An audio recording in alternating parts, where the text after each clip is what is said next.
crazy. All right. No, it's definitely a little, all right, anyway.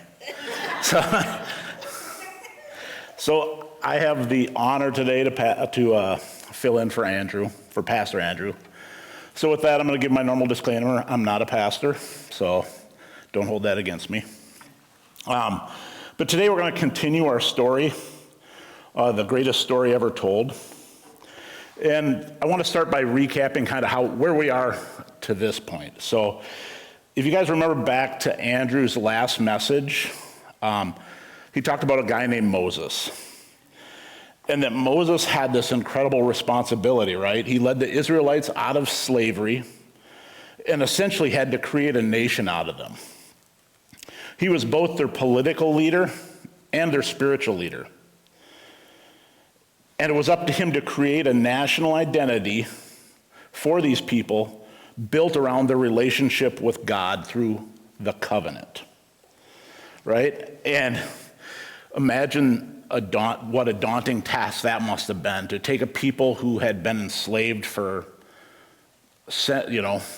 lifetimes, and to take them away from all they've ever known, like Egyptian law, Egyptian abuse, Egyptian deity, and to create an entirely new people. Pretty daunting. And then last week, Jeremy delivered a message about Samuel, and not the one back there, by the way.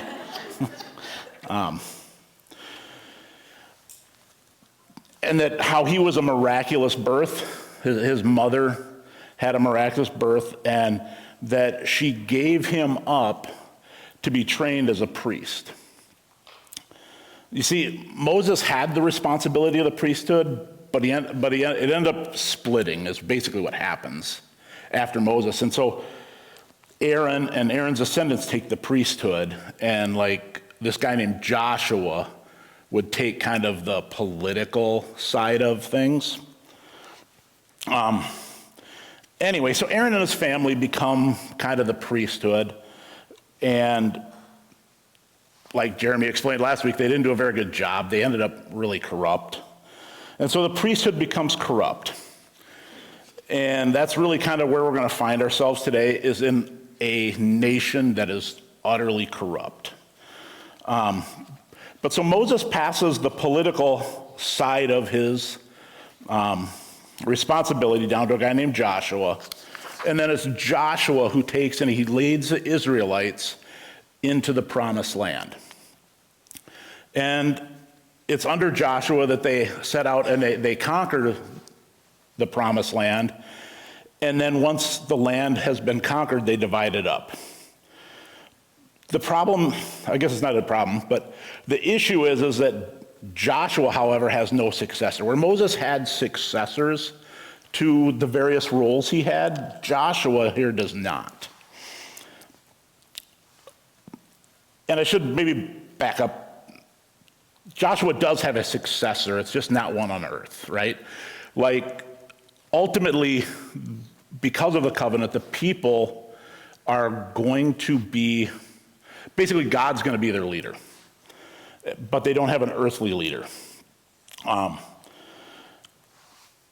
so the book of Joshua concludes with a renewal of the covenant. So basically, Joshua leads this next generation, not the generation that came out of Egypt, but their offspring, in renewing the covenant that God gave Moses and their fathers. And we see this in Joshua 24, 14 through 24. And we're going to read a lot of scripture today, so bear with me. I'm not the best reader. I went to Park. Right?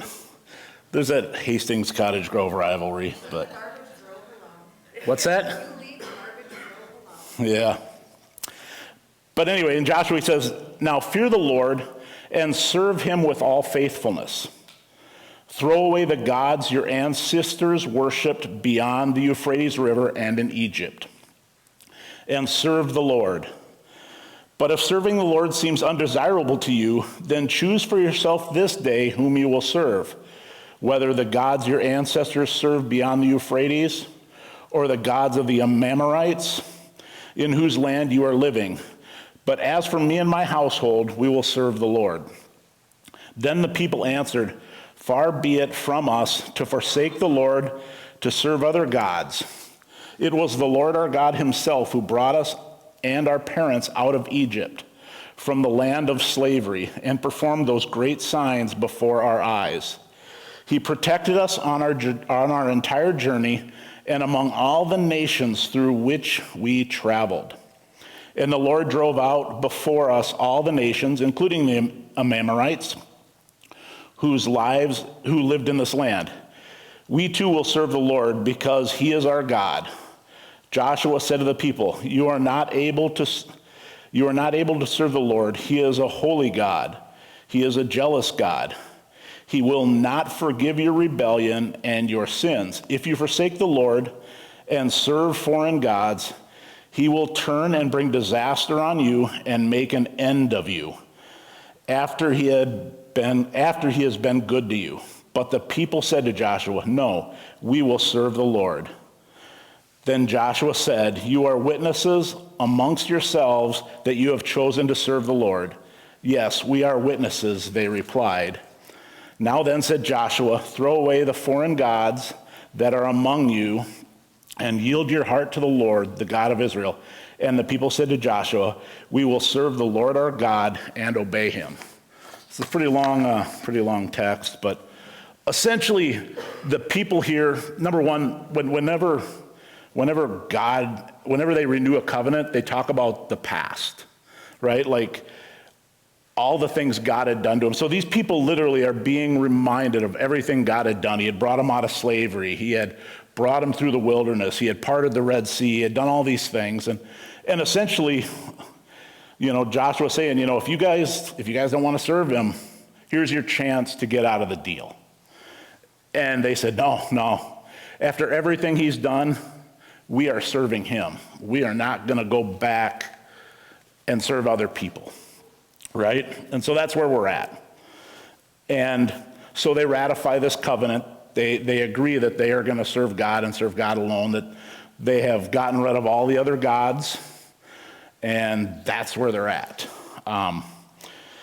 So just as a side note, because I'm a nerd, when I was in Bible college, I actually did a paper on the book of Deuteronomy. And I'm not going to bore you guys with all the details of the book of Deuteronomy.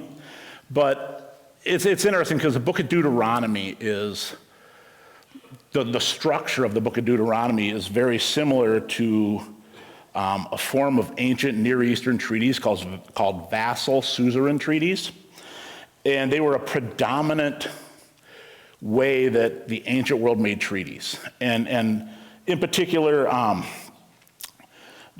the vassal was the stronger of the two powers.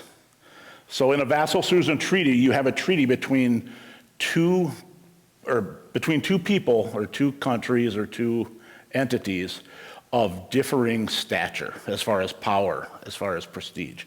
And so the vassal is the stronger of the two. The suzerain would be the weaker of the two. And one of the things that happens is that in forming this treaty, each one takes responsibility for certain things. The stronger power will take responsibility for protecting the weaker, right? So like a stronger nation might say, if you enter into treaty with me, my responsibility to you is that I'm going to protect you. That these other people around you, I'm not going to let them harm you. And that's my promise to you. And then in return, the weaker would say, my promise to you is that I am going to serve you and serve you alone, or something like that. Like my loyalty is to you. I don't have the military strength, but there's other ways I can be loyal to you. And so it's really this promise that both parties are going to be in alliance and they're going to fight for each other. And so anyway, the book of Deuteronomy, and not to bore you guys, but the book of Deuteronomy actually follows kind of this formula. And it's interesting, the similarities. And in particular, there's a section in Deuteronomy 28, and it's called the section of blessings and cursings. And essentially what happened in ancient treaties is that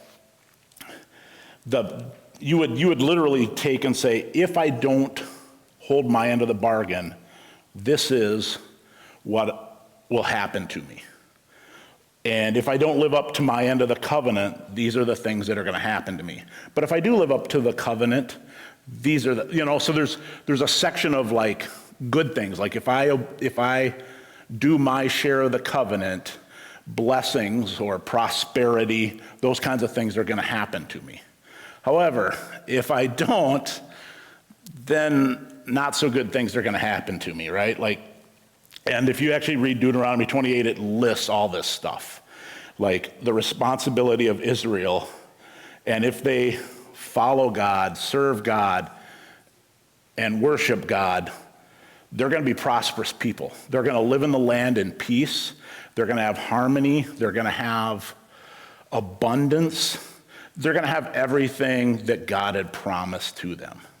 However, if they don't, there's going to be some things that are going to happen that aren't going to be as pleasant. Like basically this cursing section then comes into play. And ultimately, because if they fail God, there's going to be ramifications. And typically the ramifications come in the form of an angry neighbor who wants his land back. So anyway, if there's more on ancient Near Eastern treaties I could tell you. It fits very well with the book of Judges, which is where we're going eventually.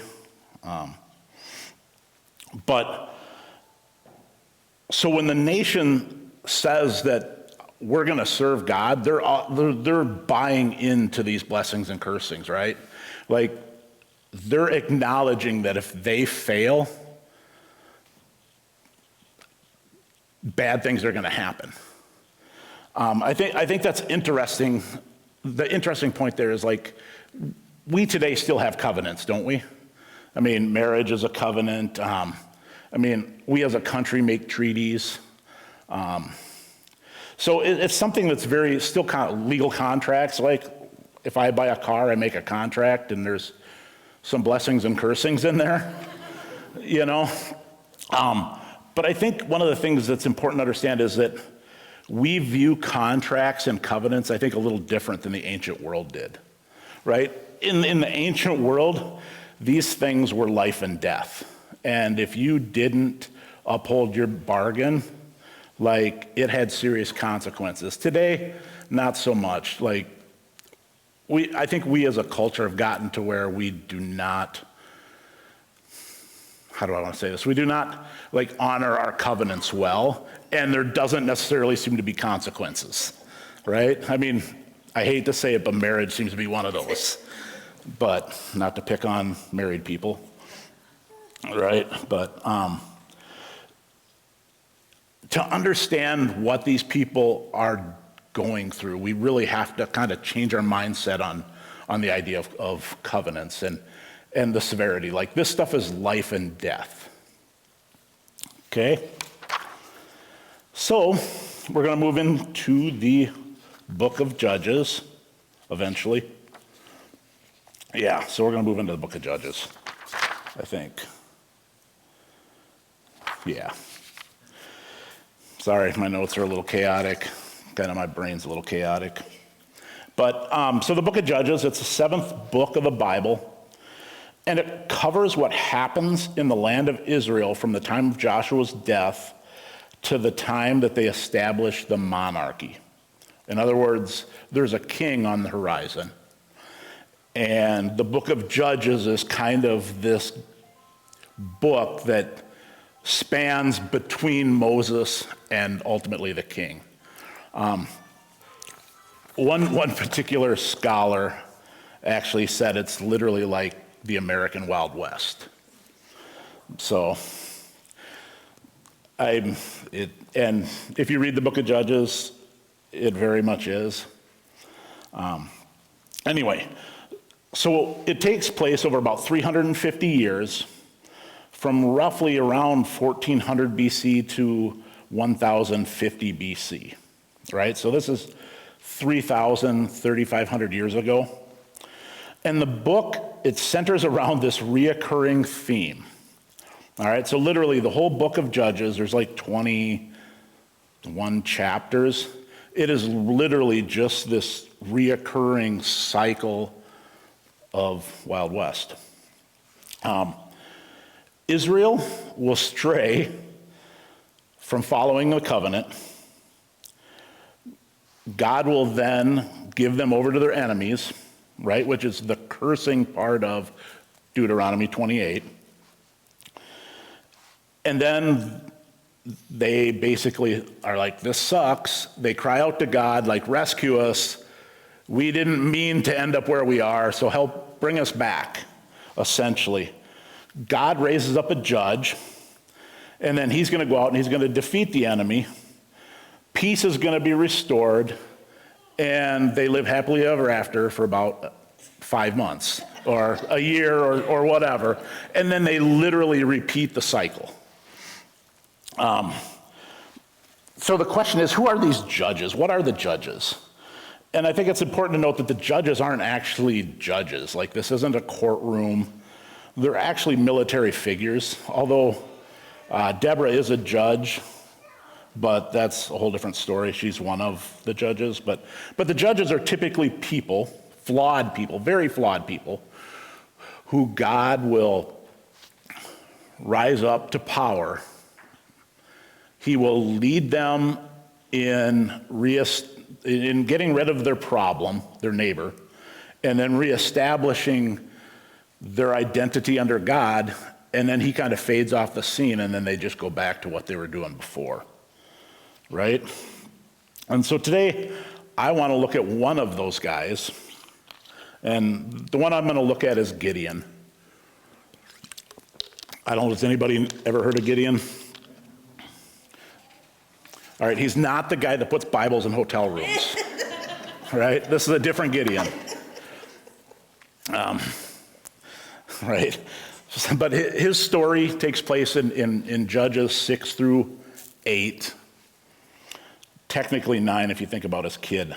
But anyway, in Judges 6:1, we see the Israelites did evil in the eyes of the Lord, and for 7 years he gave them into the hands of the Midianites. All right, so the start of this story is, guess what? They've fallen away from God. They're doing evil in the eyes of the Lord. They're worshiping other gods. Believe it or not, in Gideon's own backyard is like an altar to Baal. So it's like even in his own backyard. But so they're totally astray. And God's patience has wore out. And he has finally brought a cursing, and that's the Midianites, and they've crossed over, and they're coming, and they want their land back, right? And if we continue in Judges 6, 7 through 10, it says, when the Israelites cried out to the Lord because of Midian, he sent them a prophet who said, this is what the Lord, the God of Israel, says. I brought you up out of Egypt, out of the land of slavery. I rescued you from the hand of the Egyptians, and I delivered you from the hand of all your oppressors. I drove them out before you and gave you their land. I said to you, I am the Lord your God. Do not worship the gods of the Amorites in whose land you live, but you have not listened to me. So they're crying out for help from God. And what's God do? He doesn't bring help. He sends a angel or a prophet, sends a prophet, and the prophet just says, you guys got what you deserved, basically. You know, you guys made a choice. You know, if you think back to Joshua, the scripture in Joshua, you guys made this choice, knowing full well the ramifications of how you behaved accordingly. And so the prophet just basically tells them, you ended up here because of this, right? But it's important to note that God also while they got what they deserved from the covenant, God is also a compassionate God, right?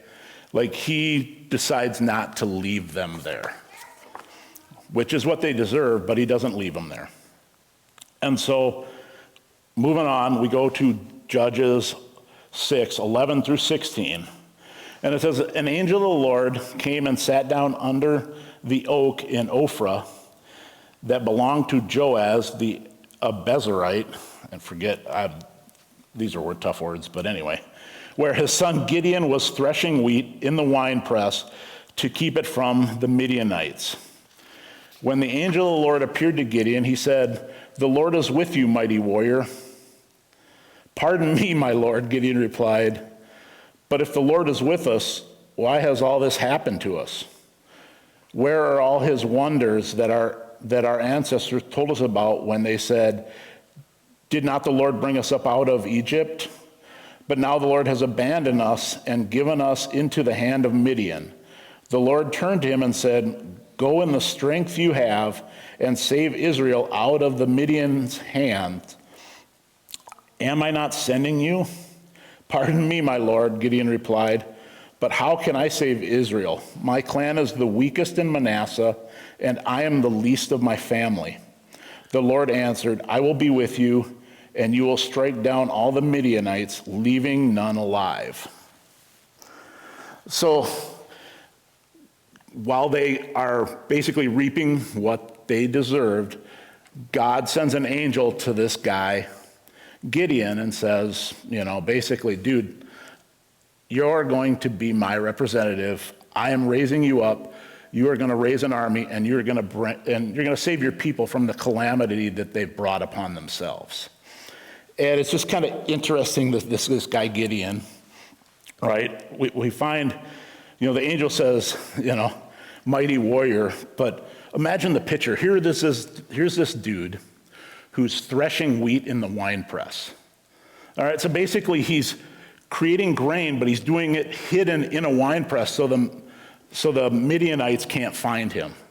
This is not a mighty warrior, right? This is a dude like hiding in the closet, like making food.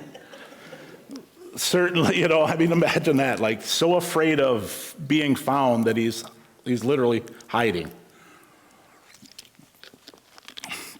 But sometimes God sees us maybe better than we see ourselves, right? And so he also appeals, like, dude, why are you using me? Don't you know that my family is the weakest family in our tribe? And like, I'm the scrawniest kid in my family? Like, seriously, of all the people to pick, you pick the scrawny kid hiding in the closet. And this is a guy you chose to rescue Israel from its problems.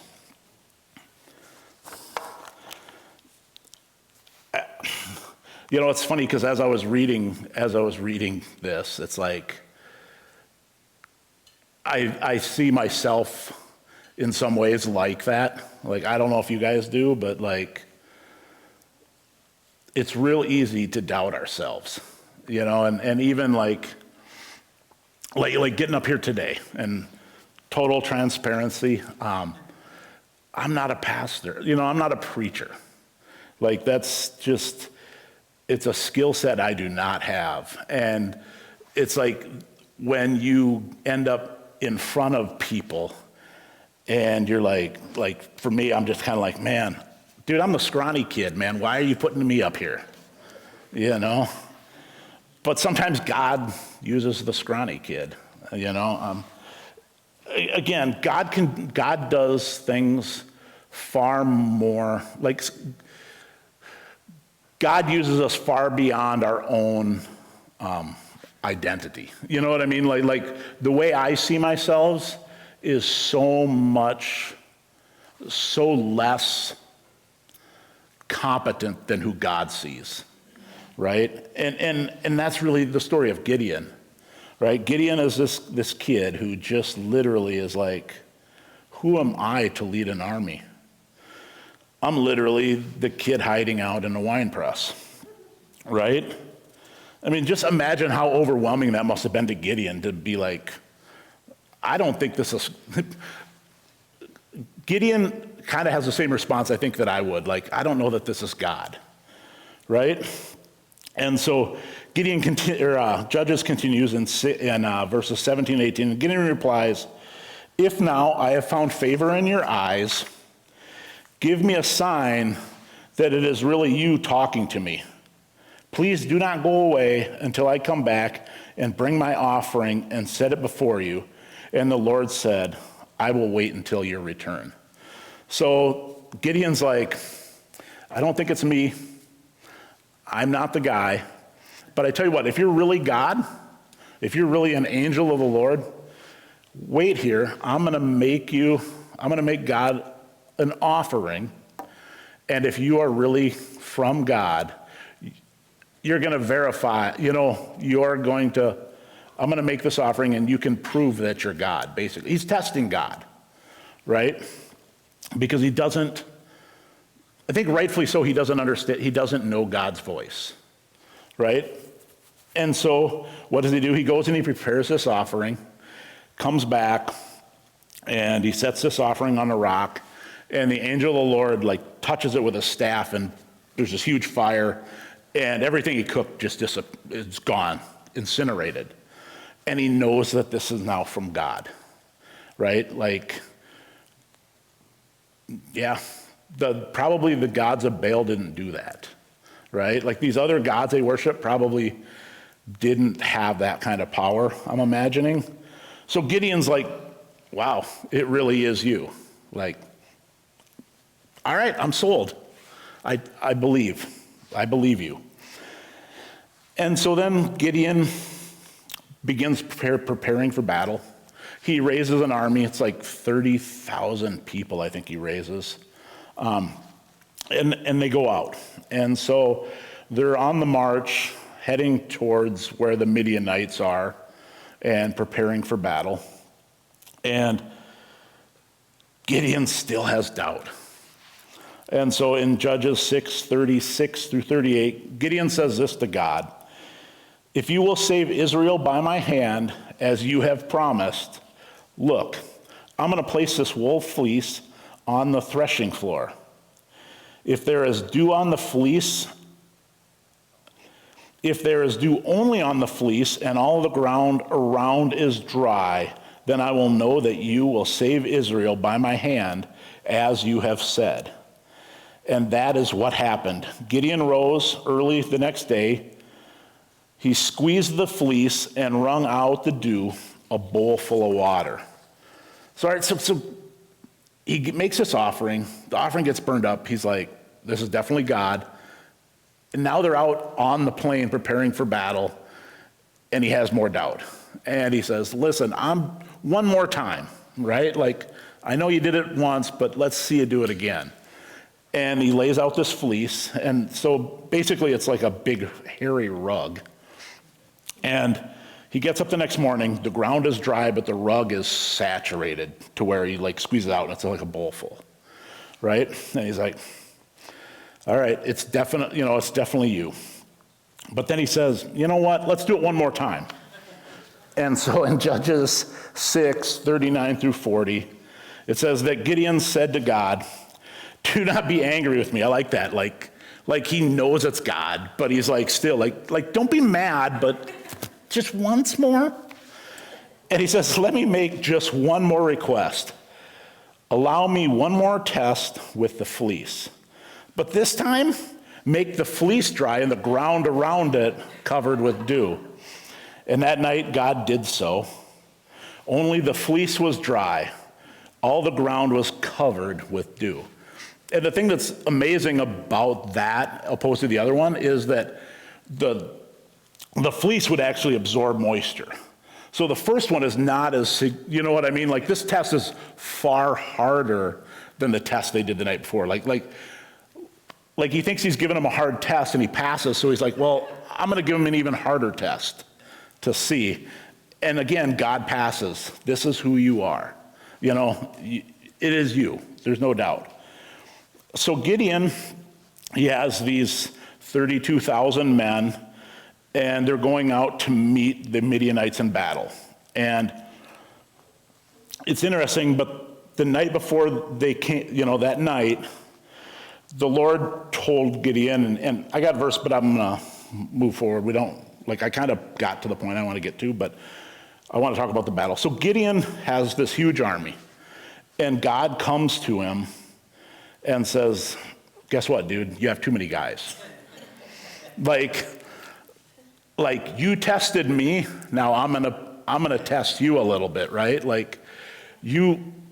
Hopefully you're trusting that I'm God, so now, you know what I mean? And even with the amount he had, he was already way under. So when he brought everyone, they were still outnumbered. Absolutely. I have too many. I have too many, seriously?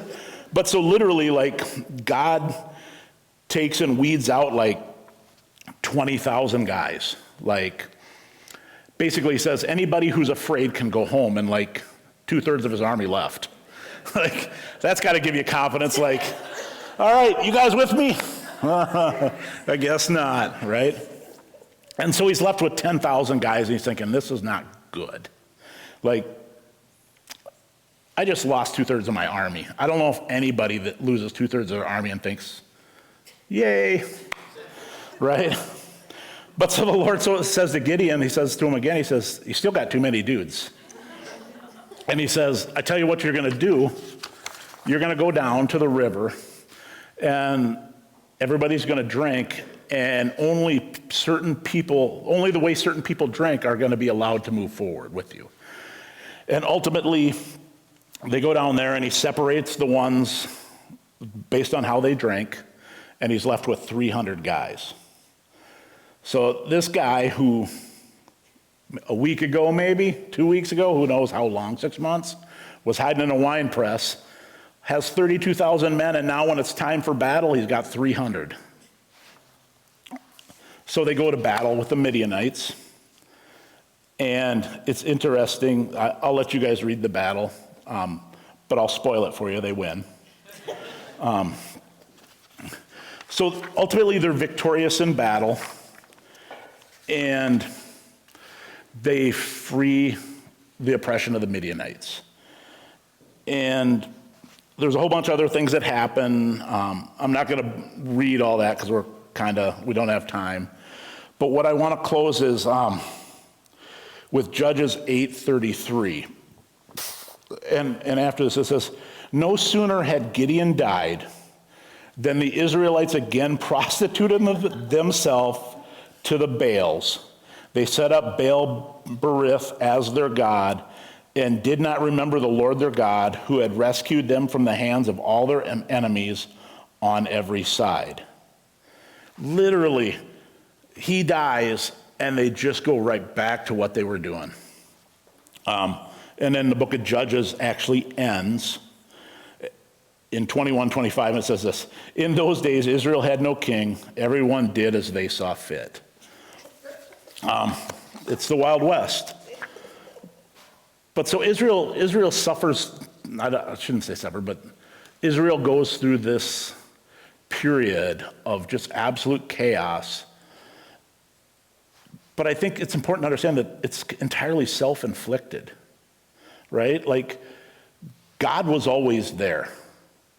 God was there through all of it. And ultimately, their problems were self-inflicted because they turned from God. And I think that's so true with our lives. You know what I mean? You think of this cycle. Things are going good. Maybe you tend to not appreciate God as much when things are going good, right? And then things happen, and you kind of drift a little bit, and then calamity happens, and holy cow, we got to get back on track. But ultimately, this is going to set up for what's going to happen with King David. You know, that if it wasn't for the Wild West, they wouldn't have what's coming, right?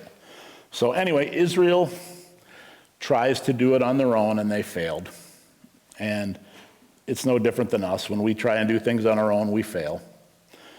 But I love the fact that God's still compassionate in that he is always there wanting to pick up the pieces and put them back together.